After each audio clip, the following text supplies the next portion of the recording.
ଯାହା ପ୍ରଭୁ ତାହା ସେ କରୁଥିଲେ ଆଉ କାରଣ ସେ ତୁମର ଅନୁକାରୀ ସେ ହୋଇଥିଲେ ପ୍ରଭୁ ଆମମାନଙ୍କୁ ମଧ୍ୟ ତଦ୍ରୁପ ହେବା ପ୍ରୟୋଜନ ତେବେ ଆମମାନଙ୍କର କୌଣସି ବିଷୟରେ ଆମମାନଙ୍କର ଚିନ୍ତା ରହିବ ନାହିଁ ବ୍ୟସ୍ତତା ରହିବ ନାହିଁ ଉଦାରବାଣୀ ଖାରବ ସବାର ଖାଲାରବାଣୀ ଖାର ମନ୍ଦଲରବା ଯେକୌଣସି ଅବସ୍ଥାରେ ଥିଲେ ସେଥିରେ ସନ୍ତୁଷ୍ଟ ରହିବାକୁ ଆଉ ପ୍ରଭୁ ଆଉ ଶିକ୍ଷା କରିବାକୁ ଆମମାନଙ୍କୁ ତୁମେ ବିଶେଷ ଭାବରେ ଅନୁଗ୍ରହ କର କାରଣ ତୁମେ କେବେ ଛାଡ଼ିବନି କିମ୍ବା ପରିତ୍ୟାଗ କରିବ ନାହିଁ ତୁମେ କହିଅଛ ହାଲେଲୁୟା ଅନେକ ଦୁର୍ବଳତା ସତ୍ତ୍ୱେ ଅନେକ ଦୋଷ ଦୁର୍ବଳତା ସତ୍ତ୍ୱେ ଆଉ ପ୍ରଭୁ ତୁମେ ଆମମାନଙ୍କ ବିଷୟରେ ସର୍ବଦା ମନୋଯୋଗୀ ତୁମେ ଅଟ ଏଥିପାଇଁ ତୁମ ନାମର ଧନ୍ୟବାଦ ଦେଉଛୁ ହାଲେଲୁୟା ହାଲେଲୁୟା ହାଲେଲୁୟା ଯୀଶୁଙ୍କ ନାମରେ ଦୟାକର ମାନଙ୍କର ସମସ୍ତ ମଣ୍ଡଳୀ ପ୍ରତି କୃପା କର ତୁମର ମଣ୍ଡଳୀ ସମସ୍ତ ପ୍ରତି ମଧ୍ୟ ତୁମେ କୃପା କର ଆମମାନଙ୍କର ସାବଧାନ ସବୁ ତୁମ ନିକଟରେ ସୁଗ୍ରାହୀ ହେଉ ତୁମ ଆତ୍ମାଙ୍କର କାର୍ଯ୍ୟ ବହୁଳ ଭାବରେ ସର୍ବତ୍ର ସାଧିତ ହଉ ଶୁଣିଲ ଧନ୍ୟବାଦ ଦୁଇ ପ୍ରଭୁ ଯୀଶୁଙ୍କ ନାମରେ ପ୍ରାର୍ଥନା କରୁଛି।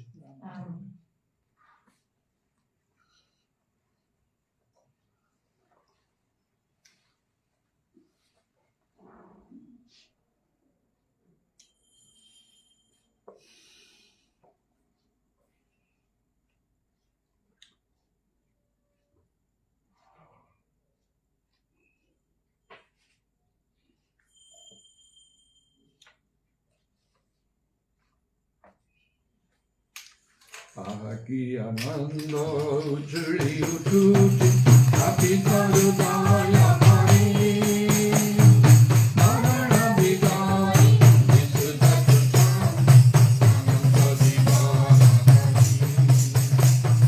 marana bidai visuddha kutam ananda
hallelujah, hallelujah.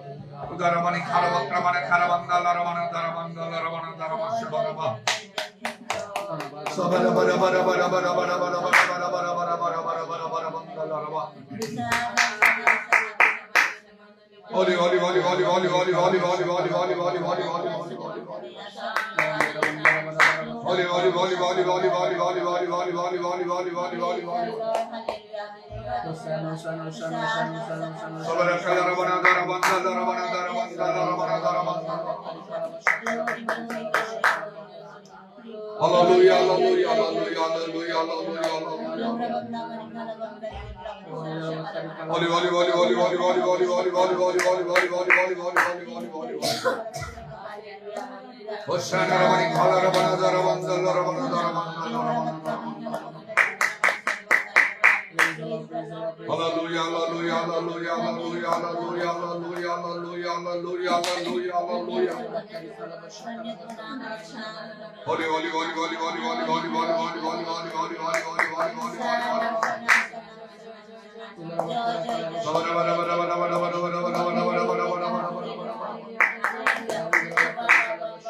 Holy, holy, holy, holy, holy, holy, holy, holy, holy, holy, holy, holy.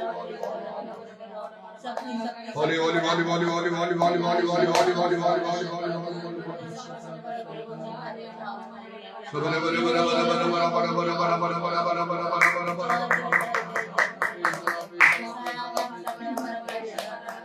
Holy, holy, holy, holy, holy, holy, holy, holy, holy, holy, holy, holy, holy, holy, holy, holy.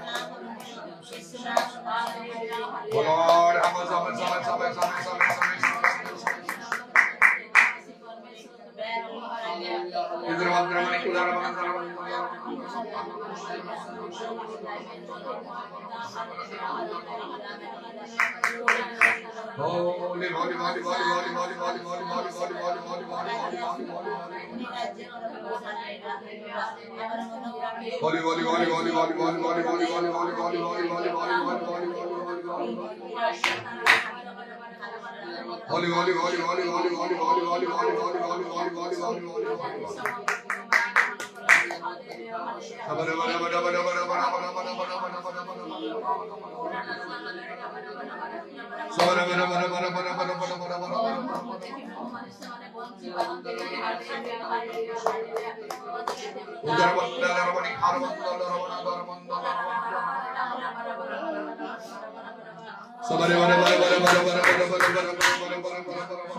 Holy, holy, holy, holy, holy, holy, holy, holy, holy, holy, holy, holy, holy, holy, holy, holy,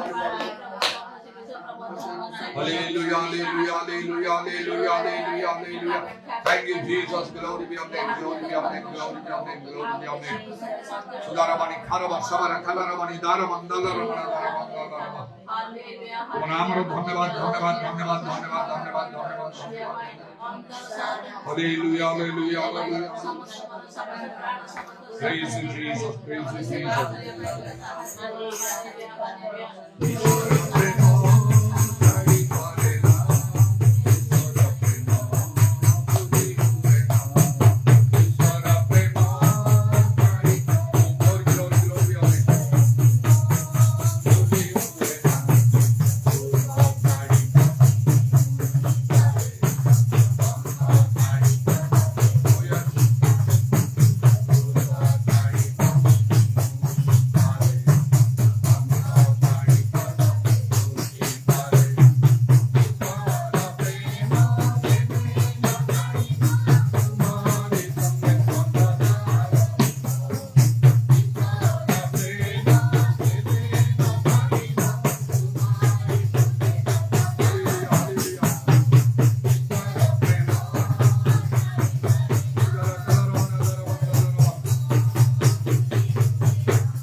Hallelujah, hallelujah, hallelujah, hallelujah, hallelujah. Praise the Lord, praise the Lord, praise the Lord, praise the Lord. तुम नाम धन्यवाद, धन्यवाद, धन्यवाद, धन्यवाद. आइए प्रार्थना करें, तुम नाम धन्यवाद दीजिए. Hallelujah, hallelujah, hallelujah, hallelujah. Praise the Lord, praise the Lord. हम तुम रात्रि समस्त भाग बने हो, तुम नाम धन्यवाद. हम प्रेम को चिबु तुम नाम धन्यवाद, धन्यवाद, धन्यवाद. এবং প্রার্থনার মধ্যে বসে আলোচনা করে তুমি সুযোগ মধ্যে দিলে তুম নাম ধন্যবাদ. ইদার অবশ্য খারাপ বন্দর বল বরবা. Hallelujah, hallelujah, hallelujah. মান করো নিমন্ত্রণ উত্তরাণতা পরমেশ্বর হে চিবু তুম নাম ধন্যবাদ. উদার অবশ্য খারাপ বন্দর বল বরবা. Hallelujah, hallelujah. কারণ প্রতি জগৎ প্রভু এতে প্রেম কলা যে তুমি আপনার অদ্বিতীয় কৃতজ্ঞতা দান তুমি কল কি দ্বারা শাখার বন্দর বল বরবা. Hallelujah, যে কি তা করে বিশ্বাস করিব এবং জীবন পাইব. কি দ্বারা বাত্তারি খালা শাখার বন্দর বল বরবা. Hallelujah, hallelujah. তেন করে আমি প্রভু ও গৌরব মনের বিশ্বাস করে আমি তুমি অনন্ত জীবন তুমি দিয়েছো তোমার নাম ধন্যবাদ, ধন্যবাদ, ধন্যবাদ, ধন্যবাদ, ধন্যবাদ, ধন্যবাদ. ও তেন করে সেই বিশ্বাসের পরিমাণ করে আরো অধিক অধিক বৃদ্ধি করে পাই তুমি সাহায্য করো. ইদার বর্ষা খারাপ বন্দরা বলা পর হালেলুয়া, হালেলুয়া, হালেলুয়া. কারণ তুমি নিকটে সমস্ত বিষয় সাধ্য বলতে মানে আমার ধন্যবাদ. কৌশি বিষয়ে আমি যে সন্দেহ করিব না কিংবা কৌশি বিষয়ে আমি ভয় মধ্যে করিব না. এই জন্য সাহায্য করো. ইদার বর্ষা খারাপ বন্দরা বলা পর hallelujah, hallelujah, hallelujah, hallelujah, hallelujah. কারণ পৃথিবীর তার সমস্ত পূর্ণতা তোমার বললে তোমার নাম ধন্যবাদ, ধন্যবাদ, ধন্যবাদ, ধন্যবাদ. ও তোমার যেতে যাহা ইচ্ছা থাকে প্রভু ও তোমার জীবনের সময় সমস্ত কিছু প্রদান তুমি করতে হবে. তোমার নাম ধন্যবাদ করো. তোমার হারে আমি জীবন যোগ্য আচরণ করে সাহায্য করো. ইদার বর্ষা খারাপ বন্দরা বলা পর হালেলুয়া, হালেলুয়া. আমার সমস্ত আমি সামাজিক দেখিব তা পূর্ণ মধ্যে করি তুমি সাহায্য করো. কারণ নিত্যন্ত আপনার বাক্য দিন এবং অনেক অনেক তুমি কথা তুমি কবচে বলতে তোমার নাম ধন্যবাদ. ইদার বর্ষা খারাপ বাত্তারি খারাপ বন্দরা বলা পর হালেলুয়া. সেই আত্মিক করব আমার পাহাড় তুমি এই চাইছে বলতে তোমার নাম ধন্যবাদ. মাত্র গড়ি সময় আসবে প্রভু অসে আত্মিক বিষয় দুর্ভিক্ষ বসে আমি প্রভু যেপরি নিজকে আমি যাহা প্রভু তোমার প্রভু আমার অধিক অধিক বাক্য দুর্দর্শী সঞ্চিত করিব এবং দুর্ভিক্ষ তাকে মধ্যে আমি ব্যবহার মধ্যে করি তুমি সাহায্য করো. ইদার বর্ষা খারাপ বাত্তারি খারাপ বন্দরা বলা পর হালেলুয়া, হালেলুয়া, হালেলুয়া, হালেলুয়া. প্রভু নিশ্চয় তাহা গুড়ি দিন প্রভু আসিব. কারণ তোমার সমস্ত বাক্য সফল হয়েছে তার মধ্যে এই বাক্যের মধ্যে সফল তুমি নিশ্চয় তুমি করিব. ইদার বাত্তারি খারাপ বর্ষা খারাপ বন্দরা বলা পর হালেলুয়া, হালেলুয়া. তারপরে আমি যদি সমর্থ থাও আমি যদি সর্বদা তোমার ইচ্ছা তুমি সাধনা করিব তুমি সাহায্য করো. Hallelujah, hallelujah, hallelujah. এবং তোমার সেবা কাজে আমি যদি লাগিয়ে তুমি সাহায্য করো. হালেলুয়া. কারণ গুড়ি দিন প্রভু আমি বুঝি পাই মধ্যে এই জগতের জাতি সময় আমি প্রভু কার্য করে যে বা যাহা সময় প্রদান করে তাহা সমস্ত বিষয় বৃথা. মাত্র আত্মিক বিষয় সমস্ত বিষয় বুঝবে তাহা চিরকাল তা নিশ্চয় সমস্ত বুঝিবে. ইদার বাত্তারি খারাপ বর্ষা খারাপ বন্দরা বলা পর হালেলুয়া. তার কিছু অবশ্যই বিষয় সর্বদা আমি মনোযোগী তুমি সাহায্য করো. ইদার বাত্তারা খারাপ বন্দরা বলা পর hallelujah, hallelujah, hallelujah, hallelujah, hallelujah. নিশ্চয় প্রভু আমি প্রভু সমস্ত বিষয় তুমি প্রভু নিশ্চয় করে দিন আমার হাতে তুমি এই সব বিষয় তুমি হিসাব তুমি নব তাড়াতাড়ি করে প্রভু তোমার সে বিচার দিন পর্যন্ত আমি যেপরি নিজের পবিত্র এবং আমার তোমার আর নিজের অধিক দূর আমি লাগি সাহায্য করো. উদার বর্ষা খারাপ বন্দরা বলা পর হালেলুয়া, হালেলুয়া, হালেলুয়া. কারণ পবিত্র কারণে তো আমি সৌন্দর্য তোমার দর্শন করি পারিব না. ও তাড়াতাড়ি করে যেপরি আমি তোমার যে আমার পিতা যে পবিত্র আমি যে সেই পবিত্র তুমি সাহায্য করো. ইদার বাত্তারা খারাপ বন্দরা বলা পর খারাপ বন্দরা বলা পর হালেলুয়া, হালেলুয়া, হালেলুয়া. অনেক আত্মার মধ্যে তোমার মধ্যে আমি লাভ করতে তুমি সাহায্য করো. কারণ তাহা প্রভু আমার করি মধ্যে পৃথিবীর সবটা চেষ্টা করতে হবে বলতে মানে আমার ধন্যবাদ, ধন্যবাদ, ধন্যবাদ, ধন্যবাদ, ধন্যবাদ. ও তুমি আমাকে আরো অধিক অধিক আত্মারে পরিপূর্ণ করো এবং তোমার শক্তি আমার তুমি শক্তিবান তুমি করো. যারা বর্ষা খারাপ বন্ধরা বলা পর হালেলুয়া. ও তুমি আমি যে তোমার যে অতি যত্ন পরিশ্রম যে আমি করি তুমি সাহায্য করো. Hallelujah, hallelujah. এবং যাহা মধ্যে তোরা তুমি দৌজ তার যে আমি ব্যবহার করি তুমি সাহায্য করো. Hallelujah, hallelujah, hallelujah. ও সে দুষ্ট অলস দাস আমি হব না. মাত্র আমি যে পরিশ্রম আমি মান করব উত্তম দাস আমরা দুষ্কৃত হই করি তুমি সাহায্য করো. Hallelujah, hallelujah, hallelujah. ও প্রভু তুমি দয়া করো, দয়া করো. কাজ সব কাজ আউট তুমি মন করো তুমি দয়া করো. আমার মধ্যে যাহা প্রভু বাক্য তোমার খুঁজে সে বাক্য শুনি আমি সেই বাক্য সাহায্য যাবেন যে সব কর্তব্যের মতো যে করি তুমি সাহায্য করো. সমস্ত বিষয়ে বার্তা তুমি শুনে চুপ করে দিলে ধন্যবাদ দিই প্রভু যিশু নামে আমরা বলছি.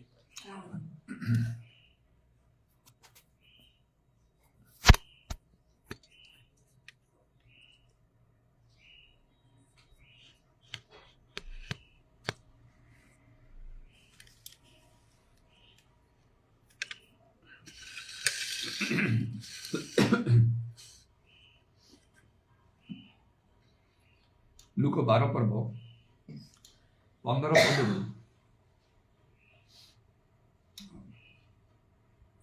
20 ପଦ ମୁଁ ପଢୁଛି. ପୁଣି ସେ ସେମାନଙ୍କୁ କହିଲେ, ସାବଧାନ, ସମସ୍ତ ପ୍ରକାର ଲୋଭରୁ ଆପଣା ଆପଣାକୁ ଦୂରରେ ରଖ. କାରଣ ଜଣେ ଲୋକର ଜୀବନ ତାହାର ସମ୍ପତ୍ତିର ପ୍ରାଚୁର୍ଯ୍ୟ ଉପରେ ନିର୍ଭର କରେ ନାହିଁ. ଆଉ ସେ ସେମାନଙ୍କୁ ଏହି ଦୃଷ୍ଟାନ୍ତ କହିଲେ, ଜଣେ ଧନୀ ଲୋକର କ୍ଷେତରେ ବହୁତ ଫସଲ ହେଲା. ସେଥିରେ ସେ ମନେ ମନେ ବିବେଚନା କରି କହିଲା, କ'ଣ କରିବି? କାରଣ ମୋର ଫସଲ ସଂଗ୍ରହ କରି ରଖିବା ନିମନ୍ତେ ସ୍ଥାନ ନାହିଁ. ପୁଣି ସେ କହିଲା, ଏହା କରିବି, मोर अमार सब भांगी बड़ बड़ करी तोलिबी और से सबरे मोर शस्य और द्रव्य सब संग्रह कर रखिबी। आ मु मोर प्राण को कहबी रे प्राण अनेक वर्ष निमंते तोर बहुत द्रव्य संचित अच्छी, विश्राम कर, भोजन कर, आमोद कर। किंतु ईश्वर ताहाको कहले रे निर्बोध आज राति तोर प्राण तो ठारू नियाजिव, सेतरे तू जहा जहा आयोजन करियछु सेही सब कहार हेबो। जे अपना निमंते धन संचय करे किंतु ईश्वर विषय धनी नुहे ताहा प्रति एहीपरि घटे। लुक 12 पर्व 15-21 जाए मु पढ़िली। ये गोटे कथा लिखाई शेष 21 पदरे जे अपना निमंते धन संचय करे किंतु ईश्वर विषय धनी नुहे ताहा प्रति एहीपरि घटे। कौन सी मनुष्य जगत रे नहीं जे कि दरिद्र होगा इच्छा करे, अति साधारण लोक हो जगत रहा इच्छा करे, किंतु समस्ते निज निजर गुरुत्व महत्व को वृद्धि करने चाहती। अनेक से मन प्राण दियंती, प्राणपण उद्यम कर। तेणु आम जगत रे देखुचु धनी मान एवं दरिद्र मान। जो माने धनी से लोक माने जगत रे समाज रे से माने प्रतिष्ठित होती, से कौन अभाव न थाए। लोक माने से मानती, खातिरी करती, सम्मान दियंती, से प्रशंसा करती, संगरे रही से दृष्टि अनुग्रह दया प्राप्त होगापाई इच्छा करती। मात्र प्रभुंकर संतोष से लोकों प्रति न थाए। जो दृष्टांत में देखलु धनी लोक तार बहुत शस्य है, तार रक्षापी स्थान ना, से कौन कर अमार को सब भांगी बड़ बड़ कर रख आउ से कहूँ तार प्राण को अनेक दिन पर्यंत तो निमंते शस्य खाद्य सब संग्रहित रही। विश्राम कर, भोजन कर, आमोद कर, खुशी रे तू रह, किसी असुविधा ना। तेरे यहाँ तो समस्त प्राय चिंतार विषय जगत रे मनुष्य मान मध्य 100 90 भाग तो कहले तो केबे भूल हम ना। 90 भाग कौन ताठ बहुत बेसी हम समस्ते चाहती जगत रे बंची समय खुशी रही, आनंद रही, जीवन रे उन्नति प्राप्त होगापाई, क्षमता प्राप्त होगापाई, सम्मान प्राप्त होगापाई, निज पाई, निज परे, निजर परिवार पाई मध्य से प्रकार भाव चिंता कर रख संचय कर रखा। ठीक अच्छे लेखा भी अच्छी पितामाता संतान मान प्रति संचय करने तो आवश्यक दरकार, किंतु से संचयटा सबु किछि नाही। किए टंका पैसा रे धनी, जमी भूमि रे कई धनी, ज्ञान रे कई धनी, माने यथेष्ट ज्ञान अर्जन करवा, क्षमतार धनी बड़ बड़ लोक हवा, सम्मान रे, सौंदर्य रे, एपरि अनेक जागतिक विषय अनेक धनी अछंती। तेणु से मन में गोटे आनंद, गोटे खुशी अच्छी। लोक मैंने उच्च दृष्टि देखती, किंतु जगत रे दरिद्र माने अच्छा ए सब से वंचित, भल खाई पारते नहीं, पिंधि पारते नहीं, से गृह ना, भविष्य कौन सी भरोसा न थाए। निजर संतान संतति मान निमंते हुत से चिंतित थिबार जना पड़ती। सेमानकर संतान संतति मानकर जगत रे बेसी किछि मंगल की उन्नति की खुशी आनंद सेमानकर न थाए। मात्र प्रभुंकर वाक्य कौन कहूँ, निश्चय प्रभुंक दिन जो आसब, प्रभु जो आसवे, बाइबल गोटे कथा लिखाई जे गोटे दिन से निरूपण कर जो दिन से समस्त जातिर से विचार करेंगे, सेटा केबे अन्यथा हम ना। एबे गोटे दिन चली সেটা হচ্ছে পরিত্রাণর দিন লেখা হয়েছে এবে মহানুগ্রহর সম এবে পরিত্রাণর দিন প্রভু সবু পাপ ক্ষমা করুছেন সেই ভায়া সিধাসলখ বিচার আম প্রতি আসুনা গোটে দিন গোটে সময় রক্ষান্তি প্রভু যেত সে বিচার করবে সেদিন পরি দিন কেবে হব না কারণ প্রভু যীশু মনুষ্য পুত্র লেখাযু প্রভু যীশু সে গৌরব সিংহাসন উপবেশন করবে তাহা সেই শ্বেতবর্ণ বৃহৎ সিংহাসন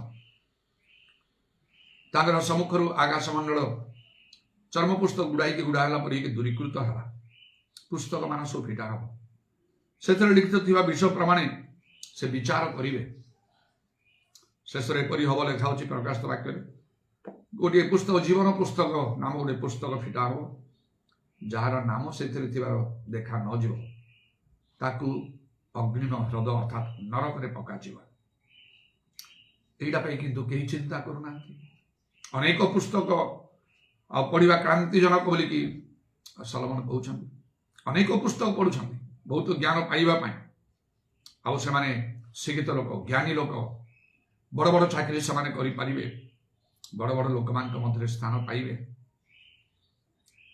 କିନ୍ତୁ ବାଇବେଲ ପଢ଼ନ୍ତି ନାହିଁ এই পুস্তক লেখাটি সদাপ্রভুଙ୍କ পুস্তকରୁ ଅନୁସନ୍ଧାନ କରି ପାଠ କର ସେଟା ପଢ଼ନ୍ତି ନାହିଁ ଯୋଉ ବାଇବେଲ ବିଷୟରେ ଥରେ ଜଣେ କେହି କହିଲେ ବାଇବେଲର ତାକୁ ଇଂରେଜୀ ତାର ଲେଟର୍ସରେ BIBLE 5ଟା ଲେଟରରେ ଯୋଉ ସେଟା ଅଛି ବାଇବେଲ BIBLE କେହି ଜଣେ କହିଲେ ତାର ଅର୍ଥ ହେଲା because eat brings life ଇଟର୍ନାଲ B ରେ ବିକଜ I ରେ it ତାପରେ ପୁନଃ ଆଉ ଗୋଟେ B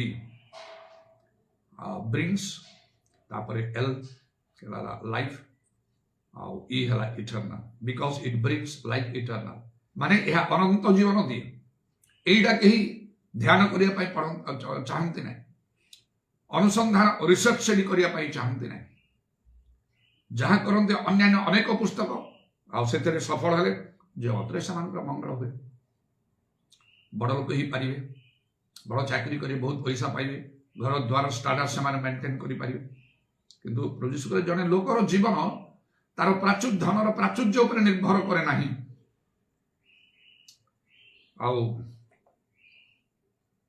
ସେଟା ଟିକେ ଅଲଗା ଭାବରେ ବରଂ ସେଇ କଥା ଅଛି ସମ୍ପତ୍ତିର ପ୍ରାଚୁର୍ଯ୍ୟ ଉପରେ ଜଣେ ଲୋକର ଜୀବନ ନିର୍ଭର କରେ ନାହିଁ ବଡ଼ ଲୋକ ହେଇକି ଆମ ଦେଶରେ ଜଣେ ବଡ଼ ଲୋକ ହବ ସବୁଠାରୁ ବଡ଼ କେତେ ବଡ଼ ଲୋକ ହବ ଜଣେ ପ୍ରଧାନମନ୍ତ୍ରୀ ନହେଲେ ରାଷ୍ଟ୍ରପତି ହବ ଦିନେ ଥିଲା ଗୋଟେ ସମୟରେ ପିଲାମାନଙ୍କର ସେଇ ପ୍ରଧାନମନ୍ତ୍ରୀ ଥିଲେ ଇନ୍ଦିରା ଗାନ୍ଧୀ ଯାହାକୁ ଏମିତି ଗୋଟେ ହେଇଥିଲା ସମସ୍ତେ ତମ ସାରା ଦୁନିଆ ତାଙ୍କୁ ମାନିବେ ଚାରିଆଡ଼େ ବି ସବୁ ଦେଶ ଦୁନିଆ ସବୁ ଯିବେ କେତେ ତାଙ୍କର ଫ୍ୟାସିଲିଟି ସବୁ ରହିଛି ବ୍ରହ୍ମପୁର ୟୁନିଭର୍ସିଟି ଭଞ୍ଜବିହାରରେ ମୁଁ ପଢ଼ିବା ସମୟରେ ଥରେ ସେ ଆସିଲେ ସେଠି ଏରୋଡ୍ରମ୍ ଅଛି ବ୍ରହ୍ମପୁର ୟୁନିଭର୍ସିଟି ଭଞ୍ଜବିହାରରେ ସେଠି ସେ ଲ୍ୟାଣ୍ଡିଂ କଲେ ଯେତେବେଳେ ସେ କହିଲେ ସମସ୍ତ ୟୁନିଭର୍ସିଟିର ସବୁ ପିଲାମାନେ ଷ୍ଟାଫ୍ ସମସ୍ତେ ସେ ଯେଉଁ ଏରୋଡ୍ରମ୍ ଅଛି ତାକୁ ପୁରା ତାର ବାଡ଼ରେ ଘେରି ରଖାଇଛି ତାର ବାଡ଼ ପାଖକୁ ଯାଇକି ସମସ୍ତେ ଧାଡ଼ି ଠିଆ ହେଇଛନ୍ତି ସେ ଓହ୍ଲେଇଲେ ପୁଣି ସେ ତାଙ୍କର ଯେଉଁ ସିକ୍ୟୁରିଟି ଅଛି ସେ ସବୁରୁ ବାହାରି ଆସି ସମସ୍ତଙ୍କ ସହିତ ପବ୍ଲିକ ସହିତ ସାକ୍ଷାତ କରୁଥିଲେ ହାତ ଯୋଡ଼ି ସମସ୍ତେ ନମସ୍କାର କରୁଥିଲେ ମୂଳରୁ ମୋ ପାଖରେ ଗୋଟେ ଚ୍ୟାଲେଞ୍ଜିଂ ସ୍ପିରିଟ୍ ଥିଲା ପ୍ରଭୁ ଧନ୍ୟବାଦ ପ୍ରଭୁ ତାଙ୍କ କାର୍ଯ୍ୟରେ ମଧ୍ୟ ଏଟା ଲଗେଇଲେ କାରଣ ମୁଁ ଯେତେବେଳେ ଏମି ସ୍କୁଲରେ ପଢ଼ୁଥିଲି ସେ ଆଲିଗଣ୍ଡା ଗୋଟେ ଗଜପତି ଜିଲ୍ଲାର ଆମ ଏରିଆର ନିକଟରେ ବହୁତ ବଡ଼ ଜାଣି ସେ ଏରିଆ ପାଇଁ 1000ରୁ ଅଧିକ ଘର ସେଠି ଅଛି ମୁଁ ସେ ହଷ୍ଟେଲର ମାନେ ଥିଲା ହଷ୍ଟେଲରେ ପଢ଼ିବା ସମୟରେ ତାହେଲେ ପିଲାମାନେ ଗାଧୋଇବା ପାଇଁ ଯାଉଥାଉ ଗୋଟେ ଚାନ୍ଦିନୀ କରାଇଥାଉ ଗୋଟେ କୂଅ ଥିଲା ପାଣି ସେ ବାଲ୍ଟିରେ କରି ପ୍ଲାଷ୍ଟିକ ବାଲ୍ଟିରେ ଦୌଡ଼ି ବାନ୍ଧି ତାକୁ ବାହାର କରି କେହି ବଡ଼ ବଡ଼ ପିଲାମାନେ ସେ ବହୁତ ଗଭୀରରେ ପାଣି ଥିଲା ଚଉଡ଼ା ଆବଶ୍ୟକ ହେଇଥିଲା ସେ ଡେଉଁଥାନ୍ତି ଉପରୁ ଚାନ୍ଦିନୀ ଉପରୁ ତଳକୁ ପହଁରୁଥାନ୍ତି ଏମିତି ହେବା ସମୟରେ ମୁଁ କ୍ଲାସ୍ 6-7 ତ ମୁଁ ଥାଏ ମୋ ସହିତ ମୋର ଆଉ ଜଣେ ସାଙ୍ଗ ପିଲାଟି ସେ ଥାଏ ଏମିତି କେମିତି ଗୋଟେ କଥାବାର୍ତ୍ତା କରୁ ଆଉ ସେ କହିଲା ଏତେ ତଳକୁ ଯାଇବନି। ମୁଁ ଏକ୍ସାଇଟେଡ୍ କହିଲି ଆଉ ଆମେ କ'ଣ ଗଲେ ହବନି ଡେଇଁରେ? ସେ କହିଲେ ସେମିତି କେବେ ଯାଇପାରିବନି, ଗଲେ ମରିଯିବୁ।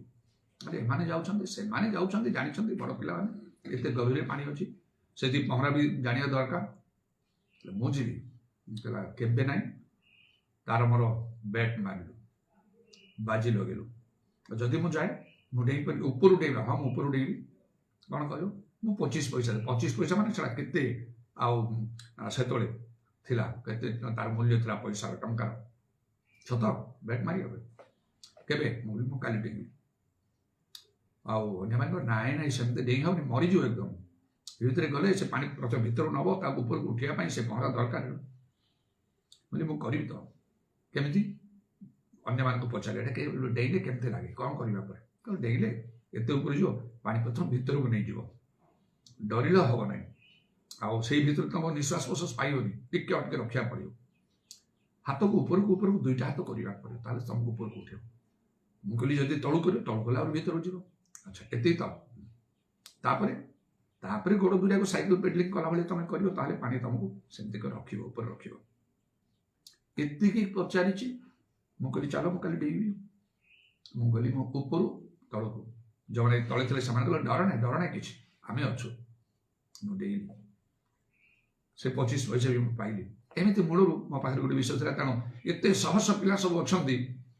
ସେ ପ୍ରାଇମ୍ ମିନିଷ୍ଟର ଯେତେବେଳେ ସେ ବୋଲିଲେ, ସେ ଆଉ ଗୋଟେ ଛୋଟ ଏରୋପ୍ଲେନ୍ ନା ହେଲିକପ୍ଟର ସେ ଆସିଥିଲେ, ନିକଟକୁ ଆସୁଛନ୍ତି, କେହି କରିନାହାନ୍ତି। ମୁଁ ହିଁ ମୋର ଡାହାଣ ହାତ ବଢ଼ି ତାଙ୍କ ସହିତ ହ୍ୟାଣ୍ଡସେକ୍ କଲି। ଆଉ ଗୋଟେ ବାହା ନେବା ପାଇଁ ଯେ କେହି କରୁନାହାନ୍ତି, ଏମିତି ବିଭିନ୍ନ ବିଷୟରେ ଏମିତି ଗୋଟେ ଚ୍ୟାଲେଞ୍ଜିଂ ସ୍ପିରିଟ୍ରେ ମୁଁ ସବୁ କାମ କରୁଥାଏ। ଏଇଟା ମୋ ଭିତରେ ଥିଲା। କଲେଜରେ ମଧ୍ୟ, ୟୁନିଭର୍ସିଟିରେ ଯାହା ଅନ୍ୟମାନେ କରନ୍ତି ନା ମୋ ସାଙ୍ଗସାଥି ମାନେ, ମୁଁ କରିକି ଦେଖେଇଲି। ମୁଁ କରିବି ସେଠି, ନା ଏଇଠି ବହୁତ ରିସ୍କ ଅଛି, ଏମିତି କେତେ କାଟ, ମୁଁ ତ କରିବି। ବହୁତ କିଛି ବିଷୟ ସେମିତି କରୁଥାଏ। ପବ୍ଲିକ୍ ଶୋରେ ଆକ୍ଟିଂ କରିବା ଶେଷ ଆମ ସାଙ୍ଗସାଥି ଭିତରୁ ପ୍ରାୟ କିଏ କରନ୍ତି ନାହିଁ, କିନ୍ତୁ ମୁଁ କରେ। ଅନେକ କିଛି ଡିବେଟ୍ କମ୍ପିଟିସନ୍ ଗୁଡ଼ାକରେ ଆଉ ସବୁ ଇଏ କରିବା। ସେ ଯାହା ହଉ, ତେବେ ସେଇ ପ୍ରକାର ସବୁ ଏତେ ବଡ଼ ଲୋକ ହେଲେ, ସେଇ ପ୍ରାଇମ୍ ମିନିଷ୍ଟର ଇନ୍ଦିରା ଗାନ୍ଧୀ, ଦେଶର ସର୍ବେସର୍ବା ହେଲେ, କ'ଣ ହେଲା? ତାଙ୍କୁ ତାଙ୍କର ସେଇ ପଦବୀ ସମ୍ମାନ କ୍ଷମତା ରକ୍ଷା କଲାକି ତାଙ୍କର ଅଙ୍ଗରକ୍ଷୀ ମାନେ ଗୁଳି କରି ମାରିଦେଲେ। ସେଇଆ ରାସ୍ତାରେ ଯିବା ସମୟରେ, ଚାଲୁଥିବା ସମୟରେ, ଏ ଜଣେ ବଡ଼ ଲୋକ, ଧନୀ ଲୋକ କହିକି ହଠାତ୍ ଦୁର୍ଘଟଣା ମଧ୍ୟ କେବେ ନାହିଁ, ସେ ବଡ଼ ଧନୀ ଲୋକ, ମୁଁ ତା ପାଖକୁ ଯିବିନି। ଭୂମିକମ୍ପରେ ନାହିଁ, ଏ ଧନୀ ଲୋକ ମୁଁ ଯିବିନି। ସେ ଧନୀ ଲୋକମାନେ ହିଁ ବେଶୀ ମରିବେ। ବଡ଼ ବଡ଼ ବିଲ୍ଡିଂ ଥିବ, ସେଟା କଲାପ୍ସ ହେଇଗଲେ ସେଇ ଭିତରେ ଗଲେ। ସାମାନ୍ୟ ଝୁମ୍ପୁଡ଼ି ଫୁମ୍ପୁଡ଼ି ଘର ଥିଲେ ସେଟା ମରିବେନି ଲୋକ। ତାର କିଛି କ'ଣ ଉପରେ ଛାତ ଫାତ ଅଛି ନା କ'ଣ ଯେ ସେ ପଡ଼ିକି ମରିବ? ସେ ନଡ଼ା ଫଡ଼ା ଯାହା ତ ଦେହରେ ବାଜେ, କୋଉଠି ଟିକେ ଆଞ୍ଚୁଡ଼ା ହେଇଯିବ, ଖଣ୍ଡିଆ ଖାବରା ହବ, ବିଲ୍ଡିଂ ଆଉ ତାଙ୍କର ପତା ସତା ମିଳିବ ନାହିଁ। ତେଣୁକରି ପ୍ରଭୁ ଯୀଶୁ କହିଲେ ଜଣେ ଲୋକର ଜୀବନ ତାର ସମ୍ପତ୍ତିର ପ୍ରାଚୁର୍ଯ୍ୟତା ଉପରେ ନିର୍ଭର କରେ ନାହିଁ। ଆଜି ମନୁଷ୍ୟମାନଙ୍କର ଚିନ୍ତାଧାରା ଜଗତରେ କେମିତି ଆମେ ଏଷ୍ଟାବ୍ଲିଶ ହେଇକି ରହିବା, ଭଲ ବଡ଼ ଲୋକ ହବା, ଧନ ଅର୍ଜନ କରିବା, ଟଙ୍କା ପଇସା ଅର୍ଜନ କରିବା, ସୁଖ୍ୟାତି ଲାଭ କରିବା, ସମ୍ମାନ ପାଇବା ଆଉ କ୍ଷମତା ପାଇବା, ଏସବୁର ଚିନ୍ତାଧାରା ଲୋକ ଥାନ୍ତି, ମାତ୍ର ଈଶ୍ୱରଙ୍କ ବିଷୟ ଚିନ୍ତା କରନ୍ତି ନାହିଁ, ତାଙ୍କ ରାଜ୍ୟ ବିଷୟ ଚିନ୍ତା କରନ୍ତି ନାହିଁ। ତେଣୁ ସେଟା ଗୋଟେ ବହୁତ ବଡ଼ ବିଷୟ। ପ୍ରଭୁ ଯୀଶୁ ଏଇ କଥା କହିଲେ ଯେ ଆପଣ ନିମନ୍ତେ ଧନ ସଞ୍ଚୟ କରି କିନ୍ତୁ ଈଶ୍ୱରଙ୍କ ବିଷୟରେ ଧନୀ ନୁହେଁ, ତାହା ପ୍ରତି ଏହି ରୂପ ଘଟେ। ଜଗତରେ ଆମମାନଙ୍କୁ ଈଶ୍ୱରଙ୍କ ବିଷୟରେ ଧନୀ ହେବାକୁ ହବ, ଜଗତ ବିଷୟରେ ନାହିଁ। ଜଗତ ବିଷୟରେ ଧନୀ ହେଲେ ଆଉ ସ୍ୱର୍ଗ ରାଜ୍ୟରେ ପ୍ରବେଶ କରିବା ବଡ଼ କଷ୍ଟକର ହବ। ପ୍ରଭୁ ଯୀଶୁ ସେ ଧନୀ ଯୁବା ବିଷୟରେ କହିଲେ, ଧନୀ ଲୋକର ସ୍ୱର୍ଗ ରାଜ୍ୟରେ ପ୍ରବେଶ କରିବା ଅପେକ୍ଷା ସୂଚୀର ଛିଦ୍ର ଦେଇ ଓଟ ଗଳି ଯିବା ସହଜ। ତେଣୁ ଏହି ପ୍ରକାର ଗୋଟେ ବିଷୟ ଘଟିଲା, ସେତେବେଳେ ବହୁତ ସାବଧାନ ହେବା ଆବଶ୍ୟକ। ଅବଶ୍ୟ ପ୍ରଭୁ ତାଙ୍କ ବାକ୍ୟରେ ପ୍ରତିଜ୍ଞା କରିଛନ୍ତି, ରକ୍ଷା ପାଇଁ ସ୍ଥାନ ନିଅଣ୍ଟା ପର୍ଯ୍ୟନ୍ତ ଆଶୀର୍ବାଦର ବୃଷ୍ଟି ବସିବା। ହିତୋପଦେଶ 10:22 ମଧ୍ୟ ଲେଖା ଅଛି, ସଦା ପ୍ରଭୁଙ୍କ ଆଶୀର୍ବାଦ ଧନବାନ କରେ, ତହିଁ ସଙ୍ଗରେ ସେ ଦୁଃଖ ଯୋଗ କରନ୍ତି। ଯଦି ଜଣେ ଏ ବାକ୍ୟକୁ ଧରି ପ୍ରାର୍ଥନା, ପ୍ରଭୁ ତୁମେ ମୋତେ ଆଶୀର୍ବାଦ କର, ଆଉ ମୁଁ ଧନବାନ ହେବି, ତୁମେ ତ ଦୁଃଖ ଯୋଗ କରିବ ନାହିଁ। ଏ ବିଷୟ ବହୁତ ଭାବିଚିନ୍ତି କରିବାକୁ ହେଇପାରେ। ପ୍ରଭୁ ସେଇ ପ୍ରକାର ଧନ ଦେବେ। ଲେଖା ଅଛି, ଧନ ବଢ଼ିଲେ ତାହେଲେ ମନ ଦିଅ ନାହିଁ। ଯଦି ସେଠି ମନ ଜଣେ ଦେଇଦେଲା ତାହେଲେ ଗଲା। ସେଇ ପ୍ରକାର ବିଷୟ ନ ମାଗିବା ବରଂ ଭଲ। ତେଣୁ ଈଶ୍ୱରଙ୍କ ବିଷୟରେ ଆମମାନଙ୍କୁ ଧନ୍ୟବାଦ ହବ। ଅନେକଙ୍କର ସେ ବିଷୟରେ ଚିନ୍ତା ନାହିଁ। ଟଙ୍କାରେ ଧନୀ ହେଲେ ତାଙ୍କ ପାଖରେ କୋଟି କୋଟି ଟଙ୍କା ରହିବ, ଧନୀ ବୋଲି ସେମାନଙ୍କୁ କୁହାଯିବ। ଆମ ପାଖରେ ମଧ୍ୟ ସେଇ ଟଙ୍କା ଅଛି, ଏଇ କାଗଜ ଟଙ୍କା, କଏନ୍ସ ଗୁଡାକ। ସେମାନଙ୍କ ପାଖରେ କିଛି ଆଉ ସୁନାର ସେ କଏନ୍ସ ଏଗୁଡାକ ନାହିଁ, ମାତ୍ର ଆମଠାରେ କମ୍ ଅଛି, ସେମାନଙ୍କର ବେଶୀ ଅଛି। ତେଣୁକରି ସେମାନେ ଆଉ ଧନୀ ବୋଲିକି ସେମାନେ ସେମାନଙ୍କର ପରିଚୟ ଆଉ ସେମାନେ ରଖନ୍ତି।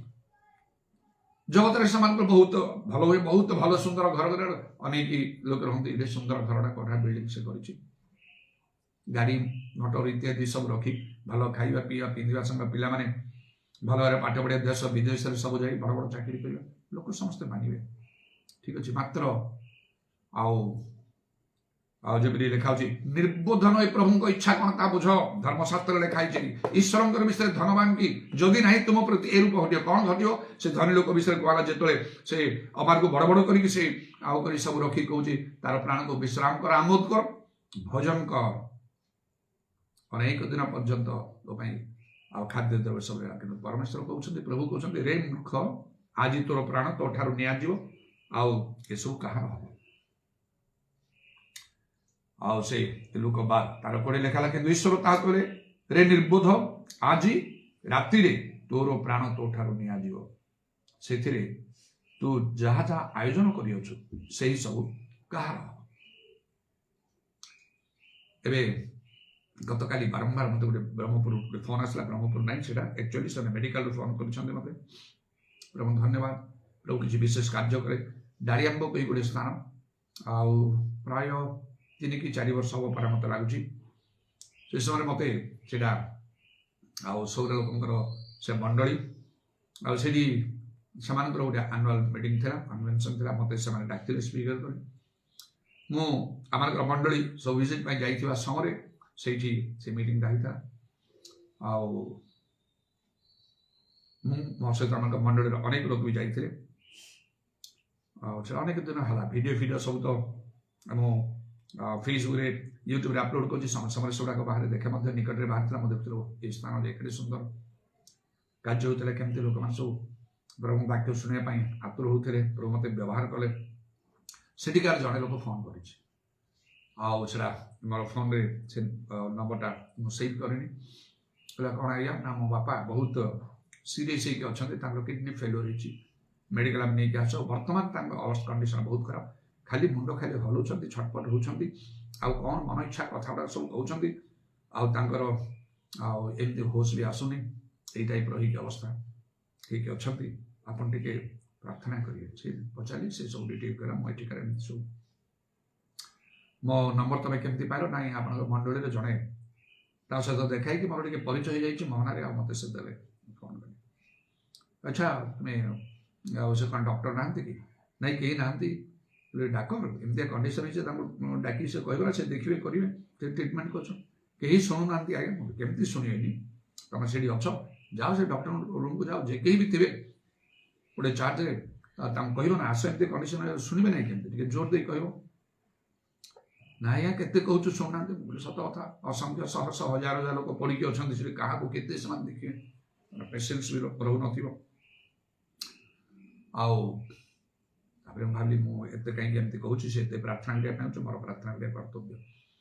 କହିଲି, ଠିକ୍ ଅଛି, ତମ ବାପାଙ୍କ ଉପରେ ତୁମେ ଟିକେ ହାତ ରଖ ମୁଣ୍ଡରେ, ଆଉ ଟିକେ ପାଣି ଅଛି? ଆଉ ହଁ ଆଜ୍ଞା ଅଛି, ଟିକେ ଧର ପାଣି, ଗୋଟେ ଗ୍ଲାସ୍ କି ବୋତଲରେ, ସେ ଟିକେ ନର୍ମାଲ ତାଙ୍କୁ ଦେବ ପିଇବାକୁ। ପ୍ରାର୍ଥନା କରି ବାରମ୍ବାର ସେ କରୁଥାଏ, 2-3 ଥର ସେ ଏମିତି କଲାଣି। ଆଉ ମାନେ ତାର ଆଉ ଭରସା ନାହିଁ, ସେ ଚାଲିଯିବ।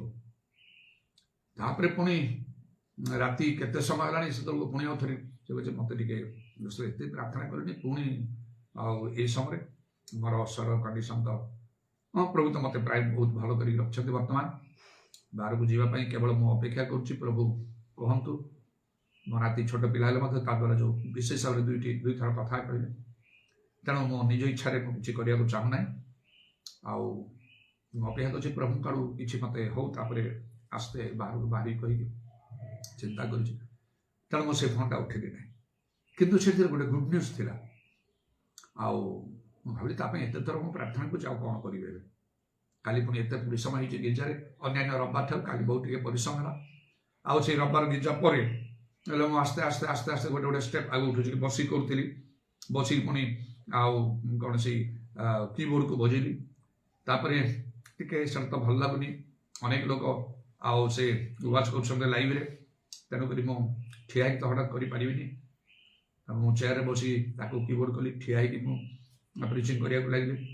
ପ୍ରଥମେ ବହୁତ ନର୍ମାଲ ଭାବରେ କଲି, ଆସ୍ତେ ଆସ୍ତେ ଏବେ କ'ଣ ହେଉଛି ମୋର ଭଲ୍ୟୁମ୍ଟା ଅଟୋମେଟିକଲି ବଢ଼ିଯାଉଛି। ଗୀତ ଗାଇଲା ବେଳକୁ, ପ୍ରାର୍ଥନା କଲା ବେଳକୁ ମୁଁ ଚାହୁଁଛି ଟିକେ କଣ୍ଟ୍ରୋଲ କରିବି, ଅଟୋମେଟିକଲି ବଢ଼ିଯାଉଛି। ଭାବୁଛି ବୋଧେ ଏଇଟା ନିଶ୍ଚୟ ମୋର ଅସୁସ୍ଥତା ଆଗକୁ ଆଗକୁ ପ୍ରଭୁ ନେଉଛନ୍ତି। ତେଣୁ କାଲି ଆଉ ଟିକେ ଅଧିକ ମୋର ପରିଶ୍ରମ ହେଇଛି।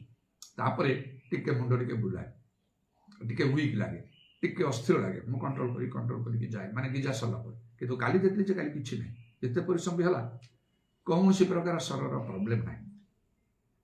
ହଉ, ପ୍ରଭୁଙ୍କୁ ଧନ୍ୟବାଦ। ଆଉ ହେଲେ ମଧ୍ୟ ପରିଶ୍ରମ ହେଇଛି, ତେଣୁ ମୁଁ ସେ ଫୋନ୍ଟା ରିସିଭ୍ କରିନାହିଁ। ସକାଳୁ ଯେତେବେଳେ ସେ କରିଛି ମୁଁ ରିସିଭ୍ କରି, ଆଉ ଆଜ୍ଞା ରାତିରେ ମୁଁ ଆପଣଙ୍କୁ କରିଥିଲି, ମୁଁ କହିଲି ହଁ ବହୁତ ରାତି ବୋଧ ହେଇଥିଲା, ଆପଣ ଶୋଇଥିଲେ କି ମାନେ ଆପଣ ଉଠେଇଲେ ନାହିଁ, ମୁଁ ଆଉ କିଛି କହିଲି। ଆପଣଙ୍କୁ ଜଣାଇବା ପାଇଁ କହିଥିଲି ଆଜ୍ଞା ବାପା ପୁରା ଭଲ ଅଛନ୍ତି। କେମିତି? ଆପଣ ଯେଉଁ ଲାଷ୍ଟରେ ଯେଉଁ ପ୍ରାର୍ଥନା କଲେ, ସେ ପ୍ରାର୍ଥନା ପରେ ତାଙ୍କର ହୋସ୍ ଆସିଗଲା, ଆଖି ଖୋଲିଲେ, କଥାବାର୍ତ୍ତା କଲେ। ମୁଁ ଯେଉଁ ପ୍ରାର୍ଥନା ମୁଁ କରିଥିଲି ସେ ପାଣି ଦେଲ, ହଁ ମୁଁ ତାଙ୍କୁ ଦେଲି, ଏକଦମ ପୁରା ନର୍ମାଲ ହେଇଯାଇଛନ୍ତି ବାପା। ଏଇ ନ୍ୟୁଜ୍ ଆପଣଙ୍କୁ ମୁଁ ରାତିରେ ଦେବା ପାଇଁ କରିଥିଲି, ଆପଣ ଉଠେଇ ପାରିଲେନି, ବୋଧେ ଶୋଇଥିବେ। ମୁଁ ଚୁପ୍ ହେଇକି ରହିଲି, ମୁଁ ଜାଣି ତ ଉଠେଇ ନାହିଁ। ତ ଏ ପ୍ରଭୁଙ୍କର ଧନ୍ୟବାଦ। ଯେଉଁ ଲୋକଟା ଚାଲି ଯାଉଥିଲେ ସେ ରାତିରେ ସେ ହୁଏତ ଚାଲି ଯାଇଥାନ୍ତା, ମାତ୍ର ପ୍ରଭୁ ବଞ୍ଚେଇ ଦେଲେ। ଡକ୍ଟର ବଞ୍ଚେଇ ପାରିନାହାନ୍ତି, ଡକ୍ଟର ମନୋଯୋଗୀ ହିଁ କରୁନାହାନ୍ତି। ଏତେ ଲୋକଙ୍କୁ ଜଣେ ଡକ୍ଟର ହେଲେ ଅଳ୍ପ କିଡ଼ା ଥିବେ, କେତେ ସେମାନଙ୍କର ପେସେନ୍ସ ଅଛି ଦେଖିବା ପାଇଁ, ଏ ବିଷୟ ବି ଅଛି। ତେଣୁ ପ୍ରାଇଭେଟଲି ଯେଉଁମାନେ କଲେ ସେଠି ହୁଏତ ସେମାନେ ଆଉ ଟିକେ ଭଲରେ ଦୃଷ୍ଟି ଦେବେ, କିନ୍ତୁ ବହୁତ ପଇସା ଲାଗିବ। ପୁଣି ଆହୁରି ଏ ପ୍ରକାର ସବୁ ଗଭର୍ଣ୍ଣମେଣ୍ଟ ମେଡିକାଲରେ ଯେତେ ସବୁ ଆଉ ସବୁ ସେମାନେ ତାଙ୍କର ସବୁ ଯନ୍ତ୍ରପାତି ଇତ୍ୟାଦି ସବୁ ରଖିଥାନ୍ତି, ସେ ସବୁଗୁଡ଼ାକ ପ୍ରାଇଭେଟ ଏତେ ଭାବରେ ନଥିବ। ଏମିତି ସବୁ ବିଷୟ, କିନ୍ତୁ ଗୋଟିଏ ସମୟରେ ସେମାନେ କିଛି କରିପାରନ୍ତେ। ସେ ଲୋକର ଅବସ୍ଥା ସେମିତି ଥିଲା। ଡକ୍ଟରଙ୍କ ପରିବର୍ତ୍ତେ ଗୋଟେ ପାଷ୍ଟରଙ୍କ ଦ୍ୱାରା କାମ ହେଲା। ବହୁତ କୃତଜ୍ଞ ଆଜ୍ଞା, ବହୁତ ଧନ୍ୟବାଦ, ବହୁତ ଧନ୍ୟବାଦ। ଠିକ୍ ଅଛି, ଯାଅ ଘରୁ ଯାଅ, ପ୍ରଭୁଙ୍କୁ ଯଥେଷ୍ଟ ଧନ୍ୟବାଦ ଦିଅ। ସମସ୍ତେ ମିଳିମିଶି ଆଉ ଘରେ ଗିର୍ଜା ପ୍ରାର୍ଥନା କରିବ, ପ୍ରଭୁଙ୍କ ଆଗରେ ସାକ୍ଷୀ ହେବ। ଆଜ୍ଞା ବହୁତ ଧନ୍ୟବାଦ, ବହୁତ ଧନ୍ୟବାଦ, ବହୁତ ସେ କୃତଜ୍ଞ। ସେଥିପାଇଁ ଜଣେ ଲୋକର ଜୀବନ ତାର ସମ୍ପତ୍ତିର ପ୍ରାଚୁର୍ଯ୍ୟ ଉପରେ ନିର୍ଭର କରେ ନାହିଁ, ଆଉ କିଛି ଅଲଗା ବିଷୟ ଅଛି ପ୍ରଭୁଙ୍କ ରାସ୍ତାରେ। ପ୍ରଭୁ ଆଉ ଯଦି ସେ ଚାହିଁବେ ଆମ ଠାରେ ସେ ସନ୍ତୁଷ୍ଟ ହେବେ। ମଲେ ବଞ୍ଚିବ, ବଞ୍ଚିଥିଲେ ମରିବ ନାହିଁ, ପ୍ରଭୁ ଯୀଶୁ କହିଲେ, କାରଣ ମୁଁ ହେଉଛି ପୁନରୁତ୍ଥାନ ଜୀବନ। ଈଶ୍ୱରଙ୍କ ବିଷୟରେ ଆଜି ଲୋକ ଧନବାନ ହେବାକୁ ଚାହାନ୍ତି ନାହିଁ। ରବିବାର ଗୋଟେ ଗିର୍ଜାଟା ଗଲେ କ'ଣ ସେଠି ମିଳିବ? ଭଲ ପାଠ ପଢ଼ିବା ମାନେ ପ୍ରତିଦିନ ସ୍କୁଲ ଯିବାକୁ ହବ, ଚାକିରି ଠିକ୍ ଭାବରେ କରିବାକୁ ହେଲେ ମାସ ଆଉ ପୁରିଲା ପରେ ଯେତେବେଳେ ଆଉ ଭଲ ମୋଟା ଦରମା ଆସିବ, ସେତେବେଳେ ପ୍ରତ୍ୟେକ ଦିନ ସେ ଅଫିସକୁ ଯିବାକୁ, ସାରା ଦିନ ରହିବାକୁ ହବ। ପୁରୁଷ କ'ଣ ସ୍ତ୍ରୀ କ'ଣ, ଛୋଟ ପିଲା ଥାନ୍ତୁ, ଦୁନିଆ ଗେଷ୍ଟ ଆସନ୍ତୁ, ଯାହା ଥାଉ, ସବୁ ଛାଡ଼ି ଦିଅ, ପଳାଅ। ଧର ଯେଉଁମାନେ ସର୍ଭେଣ୍ଟ ସେମାନେ ଯଦି ଛୋଟ ଛୋଟ ପିଲା ଥିଲେ ସେମାନଙ୍କୁ ଛାଡ଼ି ଦେଇକି ସାରା ଦିନ ଯାଇକି କାମ ଲୋକ।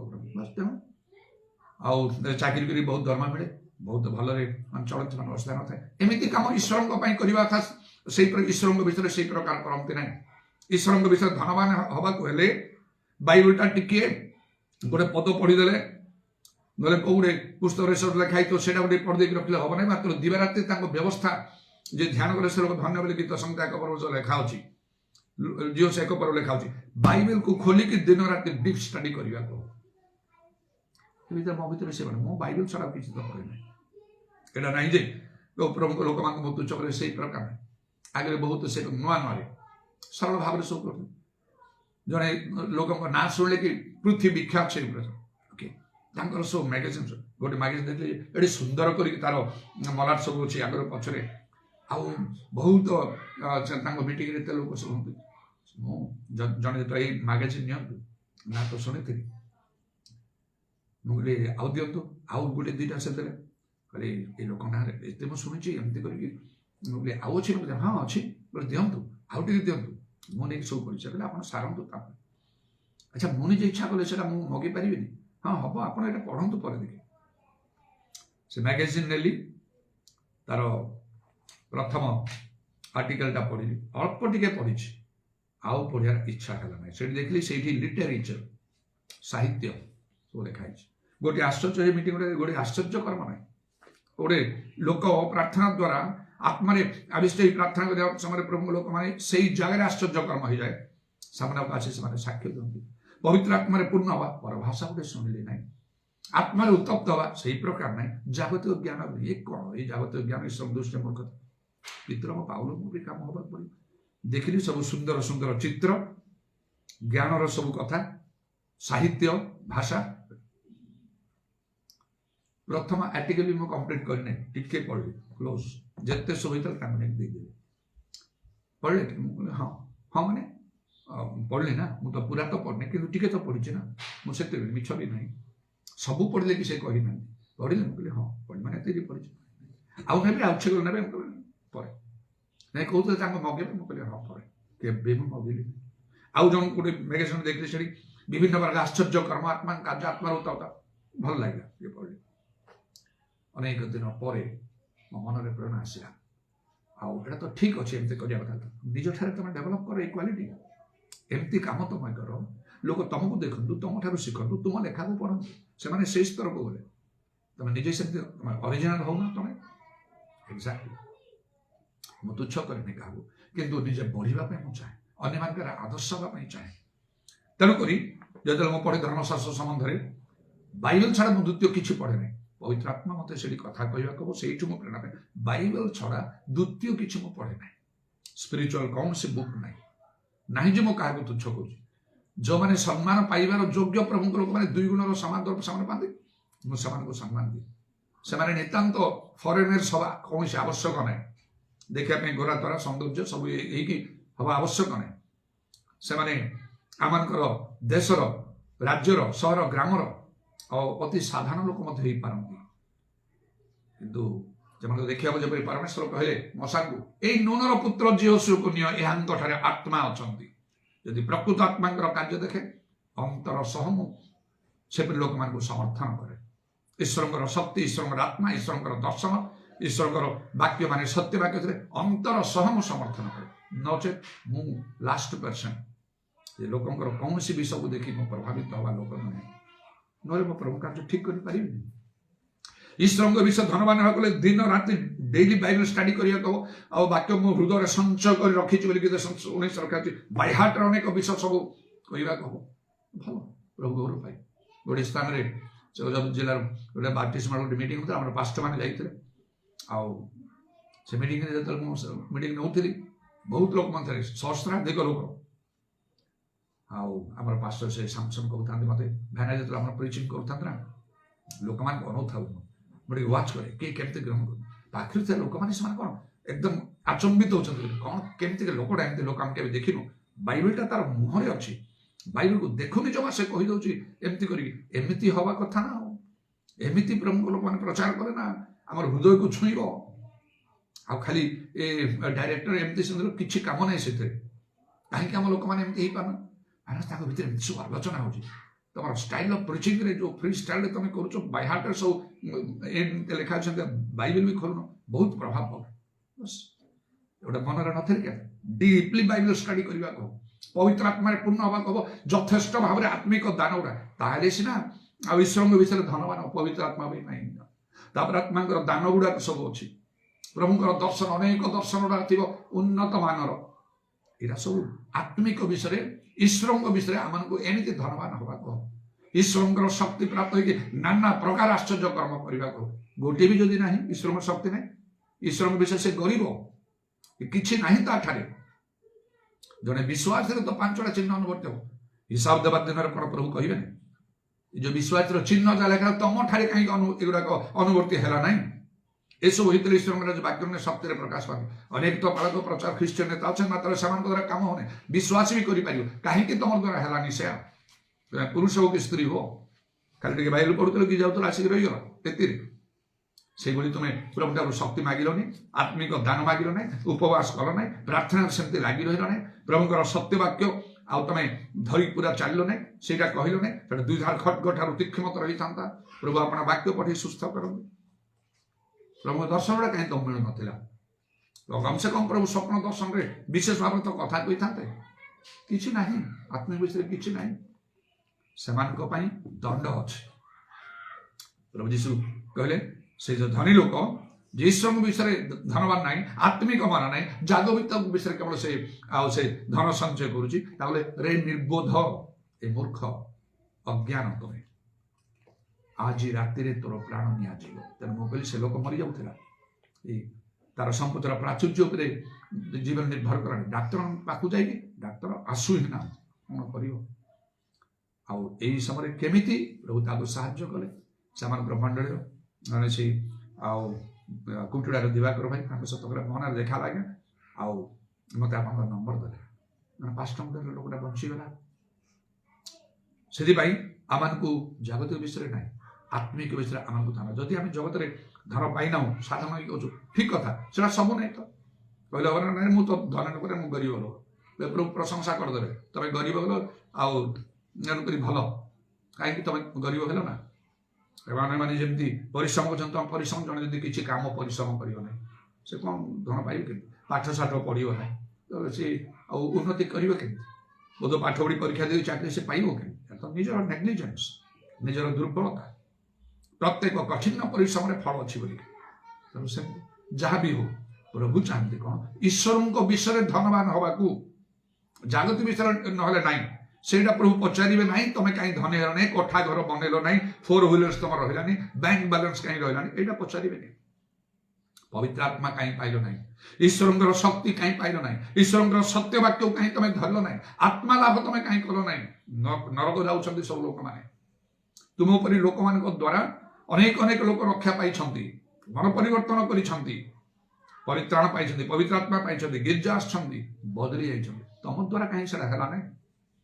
ଜୋନ 15 ପର୍ବ ତମେ କେବେ ପଢିନ ମୋ ହଉଛି ଉତ୍ତମ ଦ୍ରାକ୍ଷାରସ ତୁମେ ଶାଖା ମୋ ସହିତ ଯେ ସଂଯୁକ୍ତ ହବ ଫଳ ଫଳିବ ଅଧିକ ଫଳ ଫଳିବା ପାଇଁ ପରିଷ୍କାର ପ୍ରଭୁ କରି କାହିଁକି ପରିଷ୍କାର ତମେ ହେଲ ନାହିଁ ପରିଷ୍କାର କେମିତି ହବ ଜୋନ 15 ପର୍ବ ଲେଖା ହଉଛି ମୁଁ ଯୋଉ ବାକ୍ୟ କହିଛି ତୋ ଦ୍ୱାରା ତମେ ପରିଷ୍କୃତ ହେଇଛ ମୋ ବାକ୍ୟ ସତ୍ୟ ବାକ୍ୟ କାହିଁକି ତମେ ଗ୍ରହଣ କଲ ନାହିଁ ମାନିଲ ନାହିଁ ତମେ ପରିଷ୍କାର ହେଇଥିଲେ ପ୍ରଭୁ ତମକୁ ଚାନ୍ସ ଦେଇଥାନ୍ତେ ବ୍ୟବହାର କରିବା ପାଇଁ ତମେ ବ୍ୟବହୃତ ହେବା ପାଇଁ ପ୍ରଭୁ ତମକୁ ସେପରି ସୁଯୋଗ ଦେଇଥାନ୍ତେ ସେଟା ତମେ କଲ ନାହିଁ ତେଣୁ ସେ ବିଚାର ଦିନ ତା ଭୟଙ୍କର ପ୍ରଭୁଙ୍କର ଧନ୍ୟବାଦ ହଉ ପ୍ରଭୁଙ୍କର ବାକ୍ୟ ଯେ ଆମେ ଶୁଣୁଛୁ ପ୍ରଭୁ ମୋ ମନରେ ସେଇ ପ୍ରକାର ପ୍ରେରଣା ଦେଲେ ଜାଗତିକ ଭାବରେ ମାଗିବେ ଓ ମୁଁ ଏତେ ପାଠ ପଢିଲି ଏବେ ମୁଁ ଭଲ ଚାକିରି କରିବି ମୋ ଠାରେ ନାନା ପ୍ରକାର ଟ୍ୟାଲେଣ୍ଟସ ଅଛି ପ୍ରଭୁ ମତେ ଧରିଲେ ପ୍ରଭୁ କହିଥିବେ ରେ ନିର୍ବୋଧ ଯୋଉଦିନ ତୋର ପ୍ରାଣ ଚାଲିଯିବ କଣ କରିବୁ ତୁ ସେ ସବୁ ଅନନ୍ତ କାଳ ବିଷୟରେ କେବେ ଚିନ୍ତା କରିଛୁ ସ୍ୱର୍ଗରେ ଧନ ସଞ୍ଚୟ ଲେଖାରେ ରଖିଛୁ କିଛି ଆଉ ଅନେକ ଈଶ୍ୱରଙ୍କ ବାକ୍ୟର ସତ୍ୟତା ତମେ ଜାଣିନ ବୁଝିନ ଏଭଳି ଚିନ୍ତାଧାରା ପ୍ରଭୁ ମତେ ଦେଲେ ମୁଁ ବଦଳିଗଲି ମୋ ମନ ବଦଳିଗଲା ଆମର ମନ ଖ୍ରୀଷ୍ଟ ଯୀଶୁଙ୍କର ମନ ପରି ଆମମାନଙ୍କର ହବାକୁ ପଡିବ ସେଇପରି ଆମ ବଦଳିଗଲା ଆଉ ଜାଗତିକ ବିଷୟରେ ମୁଁ ଗୋଟେ ଫୁଲ ଷ୍ଟପ୍ ଦେଇଦେଲି ପୂର୍ଣ୍ଣଚ୍ଛେଦ ଦେଇଦେଲି ନାଇଁ ଚାକିରି କରିବା ପାଇଁ ବଡ଼ ଲୋକ ହେବା ପାଇଁ ସମ୍ମାନ ପାଇବା ପାଇଁ କ୍ଷମତା କରିବା ପାଇଁ ବିଲ୍ଡିଂ ବନେଇବା ପାଇଁ ସବୁ ନାହିଁ ମତେ ପବିତ୍ର ଆତ୍ମା ଦରକାର ମତେ ଈଶ୍ୱରଙ୍କର ଶକ୍ତି ଦରକାର ମତେ ଯୀଶୁଙ୍କର ଦର୍ଶନ ଦରକାର ମତେ ସେ କଥା କହିବାକୁ ହବ ଏଇପରି ଭାବରେ ବାଇବେଲରେ କଣ ଲେଖା ଅଛି ଏଇଟାକୁ ନେଇକି ଯଦି କୌଣସି ଲୋକ ଏଇ ପ୍ରକାର ବିଷୟ ଲେଖିଲେ ମୁଁ କାହିଁକି ସେଇ ପ୍ରକାର ଗୋଟେ ଲୋକ ହେଇପାରିବିନି ଯେ କି ମୁଁ ଆଉ ବାଇବେଲ ତ ମୁଁ ଲେଖିପାରିବି ନାହିଁ ଯାହା ଅଛି ତ ସେଟା ଅଛି ଯୋଗ ବିয়োଗ କରାଯାଇ ପାରିବ ନାହିଁ କିନ୍ତୁ ସତ୍ୟ ବାକ୍ୟ ତ କହିକି ମୁଁ ଅନ୍ୟାନ୍ୟ ଆର୍ଟିକଲ ଭାବରେ ପ୍ରବନ୍ଧ ଭାବରେ କଣ ପ୍ରକାର ଲେଖିପାରିବି କହିପାରିବି ପ୍ରକୃତରେ ଭିତରେ କଣ ଅଛି ଏ ସବୁରେ ମୋ ମନ ପ୍ରାଣ ଦେଲି ପ୍ରଭୁଙ୍କର ଇଚ୍ଛା କଣ ମୋ ଜୀବନରେ କଣ ମୁଁ ସେଟା ସାଧନ ବାଇବେଲ ଲେଖା ହଉଛି ପ୍ରଭୁଙ୍କ ସ୍ୱର୍ଗସ୍ଥ ପିତାଙ୍କ ଇଚ୍ଛା ସାଧନ କଲେ ସ୍ୱର୍ଗ ଯାଇପାରିବ ନାହିଁ ଗଲା ସବୁ ଗଲା ନା ପ୍ରଭୁ କହିବେ ଏତେ ପାଠ ପଢିଛ ସ୍ୱର୍ଗ ଆସ ନାଇଁ ସିଆ ନାହିଁ ଈଶ୍ୱରଙ୍କ ବିଷୟରେ ଧନବାନ ହବାକୁ ଅଛି ଯାହା ଜାଣିଛୁ ତା ଯଥେଷ୍ଟ ମାତ୍ରାରେ ସେଥିପାଇଁ କହୁଛୁ ପବିତ୍ର ଆତ୍ମାରେ ପରିପୂର୍ଣ୍ଣ ହୁଅ ଆତ୍ମିକ ଦାନ ସବୁ ପାଇବେ ଏକାନ୍ତ ଚେଷ୍ଟା କର ଈଶ୍ୱରଙ୍କ ଠାରୁ ଶକ୍ତି ପ୍ରାପ୍ତି ତାଙ୍କ ଉପରେ ବଳବାନ ହୁଅ ପ୍ରଭୁଙ୍କ ଇଚ୍ଛା କଣ ତାହା ବୁଝ ବାକ୍ୟର ଡାହାଣ ବାମକୁ ଯାଅ ନାହିଁ ଏ ସବୁ ବିଷୟରେ ମନ ଦେଲେ ଈଶ୍ୱରଙ୍କ ବିଷୟରେ ଆମେ ଧନବାନ ହେଇପାରିବା ପ୍ରଭୁଙ୍କର ଦୃଷ୍ଟି ଆମମାନଙ୍କ ଉପରେ ରହିବ ଯୋଉ ବିଷୟ ଗୁଡାକ ଜାଗତିକ ବିଷୟ ଆମମାନଙ୍କ ଉପରେ ମାଡ଼ି ପଡୁଛି ଆଉ ପ୍ରଭୁ ସେ ସବୁର ଦାୟିତ୍ୱ ନେବେ କାରଣ ଲେଖା ଅଛି ମାଥ୍ୟୁ 6:33 ପ୍ରଥମେ ତାଙ୍କ ରାଜ୍ୟ ଧାର୍ମିକ ଅନ୍ୱେଷଣ କର ସବୁ ତୁମମାନଙ୍କୁ ଦିଆଯିବା ପ୍ରଭୁ ଆଶୀର୍ବାଦ କର hallelujah praise the Lord ଦରାବାନି ଖାରାବା ସାମାନା Kala ରାବାନି ଆତରାବାନି ଖାରାବତ୍ରମାନ ଆରବନ୍ଦ ଲରବାନି ଖାରାବନ୍ଦ ଲରବା holy holy holy holy holy holy holy Thank you, Jesus. Glory be your name. উদারবাণী খারা বর্ষাকালা রবাণী আদারাবা। প্রভু ধন্যবাদ ধন্যবাদ করছি আজর সময় পাই এই সুযোগ নিমন্তে প্রভু অনেক বর্ষ পূର୍ବରୁ ও প্রভু তুমি আমার চক্ষু প্রসন্ন কর মতে ভয়ন কর প্রভু হালেলুয়া হালেলুয়া হালেলুয়া ও যাহা যথার্থ ও প্রভু যাহা উত্তম ଆଉ ସେ ସବୁରେ ମନ ଦେବା ପାଇଁ ମନ ପ୍ରେରଣା କରିଦେଲ ପ୍ରଭୁ ସେଥିପାଇଁ ଧନ୍ୟବାଦ ଦଉଛି Hallelujah, hallelujah, hallelujah, hallelujah. Urabba bashakala rabani kharabandala raba. বর্তমান 42 বর্ষ পরে হেলা প্রভু মতে সেই পথরে তুমি নেউছ এଥିପାଇଁ ধন্যবাদ দଉଛି ମୋ ମଧ୍ୟ ଅନେକ ପ୍ରାଣପଣ କରିଛ ଅନେକଙ୍କୁ ସେଇ ପଥରେ ନେବା ପାଇଁ ହାଲେଲୁୟା ଅନେକ ଶିକ୍ଷା ଦେଇଛି ପ୍ରଚାର କରିଛି ଜୀବନକୁ ସଂକଟାପନ୍ନ କରି ଏବଂ ପ୍ରଭୁ ମୋତେ ଯେଉଁ ଫଳ ବି ଉତ୍ପନ୍ନ କରିବା ପାଇଁ ତୁମେ ସାହାଯ୍ୟ କଲ ସେଥିପାଇଁ ଧନ୍ୟବାଦ ଦଉଛି ଯେପରି ପ୍ରଭୁ ସେ ସବୁ ସ୍ଥାୟୀ ହେଇକି ରହିବ ଅନୁଗ୍ରହ କର ଆଉ ଜୀବନରେ ଥିବା ପର୍ଯ୍ୟନ୍ତ ଅନେକ କିଛି କରିବାକୁ ଚାହୁଁ ଆମମାନଙ୍କୁ ପ୍ରତ୍ୟେକଙ୍କୁ ତୁମେ ସେଇ ପ୍ରକାର କର ଉରାବାତ୍ରାମାନି ଖାରବାନ୍ଦାଲ ରବାନି ଖାରବା ଜଗତର ବିଷୟ ଅପେକ୍ଷା ଈଶ୍ୱରଙ୍କ ବିଷୟ ଈଶ୍ୱରଙ୍କ ରାଜ୍ୟର ବିଷୟ ଆଉ ପ୍ରଭୁ ଆମଙ୍କର ମଧ୍ୟ ଉତ୍ତମ ହଉ ହାଲେଲୁୟା ହାଲେଲୁୟା ଉରାବା ଶାଖାଲା ରବାନି ଖାରବାନ୍ଦା ରମା ଓ ପ୍ରଭୁ ଆମେ ସ୍ୱର୍ଗରାଜ୍ୟକୁ ଆମେ ଭଲ ପାଉ ତୁମର ବାକ୍ୟକୁ ଆମେ ଭଲ ପାଉ ଯୀଶୁଙ୍କୁ ଆମେ ଭଲ ପାଉ ହାଲେଲୁୟା ହାଲେଲୁୟା ହାଲେଲୁୟା ପ୍ରେଜ୍ ଦ ଲର୍ଡ ଥ୍ୟାଙ୍କ ୟୁ ଜିସସ୍ ମତେ ଭଲ ଲାଗେ ଯୀଶୁ ନାମ ଯୀଶୁ ନାମ ସେ ମଧୁର ନାମ ସେଇ ସୁଖ ନାମ ସେ ମଧୁର ନାମ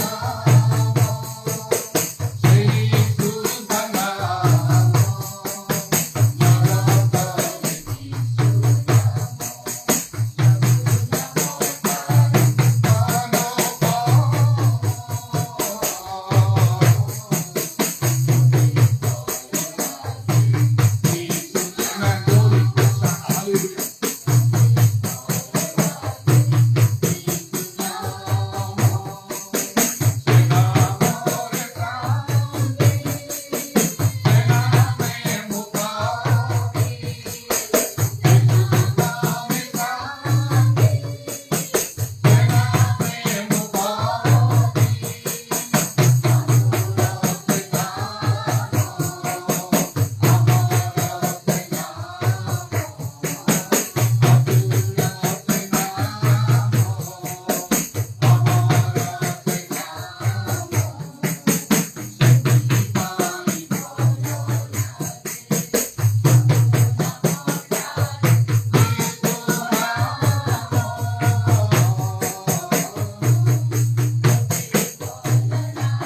Thank you, Jesus. Thank you, Jesus. Thank you, Jesus. Thank you, Jesus. Urabatramani kharaba sabara kala rabani dara bandala raba. প্রভু দয়া করো, দয়া করো, দয়া করো, দয়া করো। আমানଙ୍କର ଚକ୍ଷୁ ଖୋଲିଦିଅ, ଆମମାନଙ୍କର ହୃଦୟ ଖୋଲିଦିଅ, ଆମମାନଙ୍କର ବୁଦ୍ଧିର ଦ୍ୱାର ଖୋଲିଦିଅ। ପ୍ରଭୁ ଆମେ ବଦଳି ଯିବୁ, ଆମମାନଙ୍କର ମନ ଖ୍ରୀଷ୍ଟ ଯୀଶୁଙ୍କର ମନ ପରି ହବ।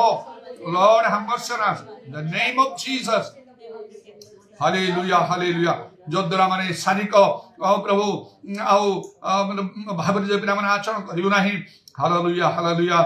ଆମମାନଙ୍କର ସ୍ୱଭାବ ଶାରୀରିକ ସ୍ୱଭାବ ହବ ନାହିଁ ଯାହା ମୃତ୍ୟୁଜନକ, ମାତ୍ର ପ୍ରଭୁ ଆତ୍ମିକ ସ୍ୱଭାବ, ଆତ୍ମିକ ଭାବ ଯାହା ଜୀବନ ଶାନ୍ତିଦାୟକ, ଆମମାନଙ୍କୁ ସେପରି ହବା ପାଇଁ ବଦଳି ଯିବା ପାଇଁ ସାହାଯ୍ୟ କରୁ। ତାରାବାଣୀ ଖାରବା ସାକାଲା ରବାଣୀ ଖାର ବନ୍ଦାଲା ରବା।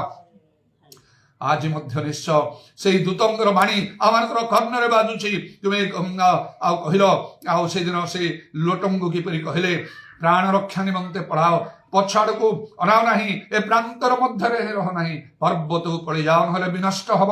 ବାଣୀ ଖାରବା। ଓ ପ୍ରଭୁ ସେଇ ଆଜ୍ଞା ଲଙ୍ଘନ କରି ଆଉ ସେ ଲୋଟଙ୍କର ସ୍ତ୍ରୀ ଲବଣ ସ୍ତମ୍ଭ ହେଇଗଲା। ତେଣୁ ଆମମାନଙ୍କୁ ତୁମେ ଦୟା କର ପ୍ରଭୁ। ଉରବା ଶାଖା ରବା, ତୁମେ କହିଲ ଲୋଟଙ୍କର ସ୍ତ୍ରୀଙ୍କୁ ସ୍ମରଣ କର। ଓ ପ୍ରଭୁ ଆଉ ସମୟ ଆସିଛି ଆମମାନଙ୍କୁ ଉର୍ଦ୍ଧ୍ୱ ଦୃଷ୍ଟି କରିବାକୁ ହବ, ଯୀଶୁଙ୍କ ଆଗମନ ପାଇଁ ପ୍ରସ୍ତୁତ ହବାକୁ ହବ, ଈଶ୍ୱରଙ୍କ ବିଷୟରେ ଧନବାନ ହବାକୁ ହବ। ହାଲେଲୁୟା, ପ୍ରେଜ୍ ଦ ଲର୍ଡ। ଯୀଶୁଙ୍କ ନାମରେ ଦୟା କର। ତୁମର ପ୍ରଶଂସା ଗୌରବ ଯୁଗେ ଯୁଗେ ହଉ। Hallelujah, hallelujah. ଯାହା ପାଇଁ ଯାହା ଆବଶ୍ୟକ ତୁମେ ତାହା ଜାଣିଛ। ଆମମାନଙ୍କର ମଣ୍ଡଳୀ ସମୟରେ ରୋଗୀମାନଙ୍କୁ ସୁସ୍ଥ ଦାନ କର, ବିଭିନ୍ନ ସମସ୍ୟାରେ ଯେଉଁମାନେ ପଡ଼ିଛନ୍ତି ସେମାନଙ୍କୁ ଉଦ୍ଧାର କର। ଗତକାଲି ସେ ଲାବଣ୍ୟ ସବରଙ୍କ ପାଇଁ ଯେଉଁ ବିଶେଷ କାର୍ଯ୍ୟ ତୁମେ କଲ ପ୍ରଭୁ, ସେ ଅନେକ ବର୍ଷ ତଳେ ମୋତେ ସେମାନେ ଡାକିଥିଲେ ସେ ସବର ମଣ୍ଡଳୀରେ, ସେ ଡାଳିଆମ୍ବରେ ମରା ନିକଟରେ ପ୍ରଭୁ ତୁମେ ଅନୁଗ୍ରହ କର। ଆଉ ତୁମେ ତାଙ୍କୁ ସୁସ୍ଥ ଦେଇଛ, ସେ ସମ୍ପୂର୍ଣ୍ଣ ସୁସ୍ଥ ମୁକ୍ତ ହୋଇକି ଗୃହକୁ ଫେରିଯାଇ ତୁମର ସାବଧାନ କରନ୍ତୁ। ଆଉ ତୁମ ପାଇଁ ସେମାନେ ସାକ୍ଷୀ ସ୍ୱରୂପ ହୁଅନ୍ତୁ। ଯୀଶୁଙ୍କ ନାମରେ ଦୟା କର। ଅନେକ ଯେଉଁମାନେ ଏଭଳି ପ୍ରାର୍ଥନା କରିବା ପାଇଁ ପ୍ରଭୁ ସେ ଅନୁରୋଧ କରିଥାନ୍ତି, ତୁମ ଇଚ୍ଛା ଅନୁସାରେ ସେମାନଙ୍କ ପାଇଁ ତୁମେ କାର୍ଯ୍ୟ କର। ଉଦାରବାଣୀ ଖାର ବର୍ଷା କାଳ ରବା ପ୍ରଭୁ। ଆଉ ଯେଉଁମାନେ ଗଦ୍ଦିନ ମାନଙ୍କରେ ଆସୁଥିଲେ ପ୍ରଭୁ, ସେ ନୂତନ ଭାଇ ଭଉଣୀମାନେ ପ୍ରଭୁ ନିଶ୍ଚୟ ଶୈତାନ ସେମାନଙ୍କୁ ବିଭିନ୍ନ ପ୍ରକାର ଭାବରେ ପ୍ରଭୁ ଆଉ ସେମାନଙ୍କୁ ଭ୍ରାନ୍ତ କରୁଥିବ, ପ୍ରଭାବିତ କରୁଥିବ। ହାଲେଲୁୟା। ପ୍ରଭୁ ତୁମେ ଆଉ ଇଚ୍ଛା କଲେ ତୁମେ ସେମାନଙ୍କ ମନରେ ପ୍ରେରଣା ଦେଇ ଯେପରି ସେମାନେ ଲାଗି ରହିପାରିବ। ଅବଶ୍ୟ ସେମାନଙ୍କର ସମସ୍ୟା ଗୁଡ଼ିକରୁ ମୁକ୍ତ ହେବା ନିମନ୍ତେ ଆଉ ସେମାନେ ଚାହିଁକି ସେମାନେ ଆସୁଥିଲେ, ଯଦି ତୁମର ଇଚ୍ଛା ଥାଏ ସେମାନେ ପ୍ରଭୁ ଆଉ ସେମାନଙ୍କର ମନ ପ୍ରାଣ ତୁମ ପ୍ରତି ଆକର୍ଷିତ ହଉ। କିନ୍ତୁ ତଥାପି ତୁମେ କହିଛ, ଯେଉଁ ବୃକ୍ଷ ମୋ ପିତା ରୋପଣ କରିନାହାନ୍ତି ତାହା ଉତ୍ପାଦିତ ହେଇଯିବ, ତାହା ତ ତୁମେ ଜାଣ ପ୍ରଭୁ। ଉଦାର ବର୍ଷାମାନେ ଖାରବନ୍ଦାରବା। ଧନ୍ୟବାଦ କରୁଛି। ଅନେକ ଅନେକ ମୋ ନିମନ୍ତେ ଯେଉଁ ସମସ୍ତ ପ୍ରାର୍ଥନା ବିନତି ନିବେଦନ ଉତ୍ସର୍ଗ କରିଛନ୍ତି ଦିନ ମାନଙ୍କରେ, ତାହା ମଧ୍ୟ ତୁମେ ଶୁଣିଛ ଏବଂ ତୁମର ସଂକଳ୍ପ ଅନୁସାରେ ମୋ ପ୍ରତି ତୁମେ କାର୍ଯ୍ୟ ବ୍ୟବହାର ତୁମେ ଆଉ କରି ଆସିଛ ପ୍ରଭୁ। ଗୋଟିଏ ପରେ ଗୋଟିଏ ପ୍ରଭୁ ଆଉ ସେଇ ଶାରୀରିକ ସ୍ୱାସ୍ଥ୍ୟର ଉନ୍ନତିର ପାହାଚ ମୁଁ ଚଢ଼ି ଚଢ଼ି ଯାଉଛି। ହେ ପ୍ରଭୁ, ଆଉ ଯେପରିକି ମୋର ଇଚ୍ଛା, ମୋର ମନର ବାଞ୍ଛା ଯାହା ମୁଁ ପ୍ରାର୍ଥନା କରୁଛି ପୂର୍ବାପେକ୍ଷା ଯେପରି 2 ଗୁଣରେ ତୁମ ପାଇଁ ମୁଁ କାର୍ଯ୍ୟ କରିବି। ପବିତ୍ର ଆତ୍ମାଙ୍କର କାର୍ଯ୍ୟକୁ ଅତିଶୟ ବୃଦ୍ଧି କରିବା ପାଇଁ ଶିକ୍ଷା ପ୍ରଚାର ପ୍ରାର୍ଥନା ହସ୍ତାର୍ପଣ ଦ୍ୱାରା ସତ୍ୟବାକ୍ୟ ଯଥାର୍ଥ ରୂପେ ଦୃଢ଼ ରୂପେ ସର୍ବତ୍ର ଘୋଷଣା କରିବା ପାଇଁ ଅନେକ ଅନେକ ମହାଆଶ୍ଚର୍ଯ୍ୟ ଅଦ୍ଭୁତ କର୍ମ ଚିହ୍ନ ଲକ୍ଷଣ ସାଧନ କରିବା ପାଇଁ ଏବେ ତୁମ ରାଜ୍ୟ ବୃଦ୍ଧି ହେବ, ମଣ୍ଡଳୀ ନିଷ୍ଠା ପ୍ରାପ୍ତ ହେବ। ପ୍ରଭୁ ସମସ୍ତ ବିଷୟ ତୁମ ଇଚ୍ଛା ଅନୁସାରେ ସାଧିତ ହଉ। ତୁମର ଉପସ୍ଥିତ ପବିତ୍ର ଆତ୍ମାଙ୍କର ସଭା ତୁମର ସତ୍ୟ ବାକ୍ୟ ନିମନ୍ତେ ତୁମ ନାମକୁ ଧନ୍ୟବାଦ କରି ତୁମର କଣ୍ଠାବିଧ ପାଦକୁ ପ୍ରଣାମ ଆଉ ଚୁମ୍ବନ କରୁଛୁ ଏବଂ ତୁମର ହସ୍ତ ଆମମାନଙ୍କର ସରପଣାତ୍ମା ସବୁ ସମର୍ପଣ କରି ଶୁଣିଲ ବୋଲି ଧନ୍ୟବାଦ ଦେଇ ନିତ୍ୟ ଜୀବିତ ପ୍ରଭୁ ଯୀଶୁ ଖ୍ରୀଷ୍ଟଙ୍କ ନାମରେ ଏହି ପ୍ରାର୍ଥନା କରୁଛୁ। ପିତା ଈଶ୍ୱରଙ୍କର ପ୍ରେମ, ପ୍ରଭୁ ଯୀଶୁ ଖ୍ରୀଷ୍ଟଙ୍କର ଅନୁଗ୍ରହ, ପବିତ୍ର ଆତ୍ମାଙ୍କର ସହାୟତା, ପ୍ରଭୁ ଯୀଶୁଙ୍କର ଗୌରବମୟ ପୁନରାଗମନ ପର୍ଯ୍ୟନ୍ତ ଆମ ସମସ୍ତଙ୍କର ସହବର୍ତ୍ତୀ ହେଉ।